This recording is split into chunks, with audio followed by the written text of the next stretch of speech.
In an era marked by political divisiveness and uncertainty, a little-known but highly consequential movement is gathering steam. The push by far-right groups to radically rewrite the U.S. Constitution. What's at stake? All of our rights in a century of progress to make America a more just society, clean up the environment, protect workers' rights, and provide Social Security and affordable health insurance.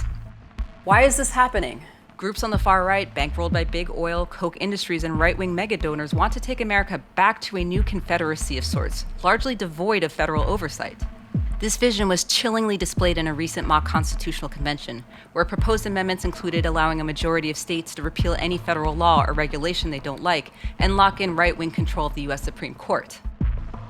But how could this reality come to pass? Article 5 of the Constitution outlines two methods to propose amendments, through Congress or a state-led constitutional convention. If 2/3 of state legislatures call for such a convention, Congress is obligated to organize one.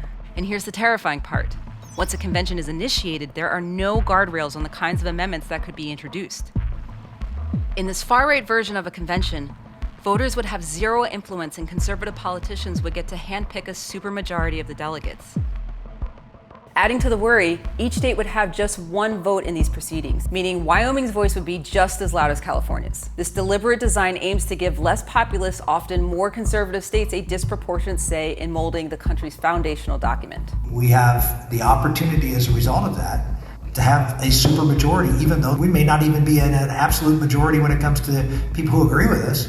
And let's not forget, the ratification process would open the floodgates for dark money and disinformation campaigns, risking a constitutional crisis of unimaginable scale. The potential for damage is enormous. This isn't just an attempt to change policies. It's an effort to lock in a system where minority rule becomes a constitutional mandate. Scared yet? You should be. To learn more and find out how you can contribute to safeguarding our Constitution, visit exposedbycmd.org and defendourconstitution.org. Time is of the essence, and the stakes could not be higher.